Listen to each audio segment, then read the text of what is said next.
Good morning sa inyong lahat at andito pala tayo sa gigilingan ng palay, no? At magpapagiling tayo ng palay kasi kagaya sa atin, no? Na talagang merong maggigiling dito, sarili mo lang talaga sa Japan, no? Kaya napaka-high-tech talaga dito sa Japan kasi meron ng mga machine. Kahit sa gilid lang, kahit ikaw na yung magpapagiling, no? Sarili mo lang. Okay guys, pasok tayo dito sa loob. Ito yung bigas pala natin, kulay brown. Maganda lang sa bigas sa kanila, walang yung walang balat. Dito sa kanila, brown lang talaga, no? Papaputiin lang natin to. Okay, tapos pasok lang natin yung start na natin.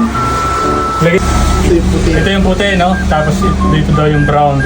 Kung anong kulay ng bigas ang gusto mo, ito yung kulay puti. Dito tayo sa kulay puti, no? At meron siya mga presyo. Pag 10 kilo, 100 yen lang. 20 kilos, 200, 300. 300 pesos, 30 kilos. Kung 30 kilos yung gigilingin natin, kaya 300 yung ano natin. Tapos, start lang natin. Lagyan natin yung pera. Yan. Tapos, dito tayo sa puti. Pindutin natin ito. Lagyan natin yung bigas, guys.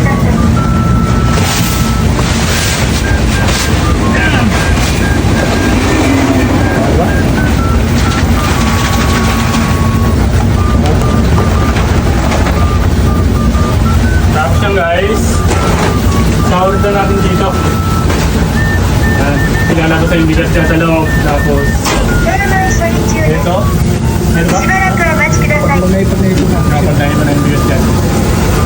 Kaya guys, gano'n lang kasimple na pag nagpapagiling dito sa Japan, no? Talagang napaka-high-tech talaga dito sa Japan. Kaya wala kang masabi.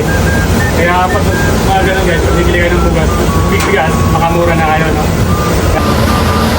Ayan guys, oh, may mga guide naman dito. Tulog yung pera, tapos palay. Sabi pindutin.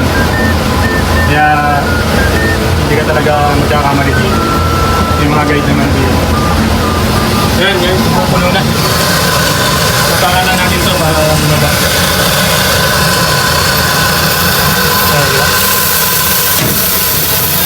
Ano na? Unina guys, kulay brown siya. Malaki na yun ang kulay. Pakaganda ng quality ng bigas mo. May liit lang siya ng butil. Pero pag sinaing naman yan, sarap naman yung mga bigas dito sa Japan.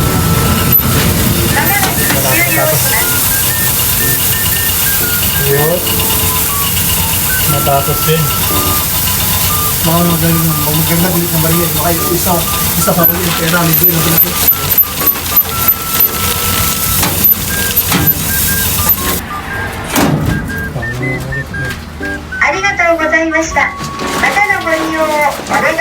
Ayan guys, tapos yung pag-iiling natin, ito. Dalawang sako yung pag-iiling natin. Ayan, nasalagang 30 kilos siya. Di bali 60 kilos. Kaya ayan, may pangbigas na tayo. Pang ano na to, pang 3 buwan. Ito yung maubos o 2 buwan. Sana. Napakalaking tipid dito pag nandito ka sa Japan. Yun. Hanggang dito lang guys, maraming salamat. Bye-bye.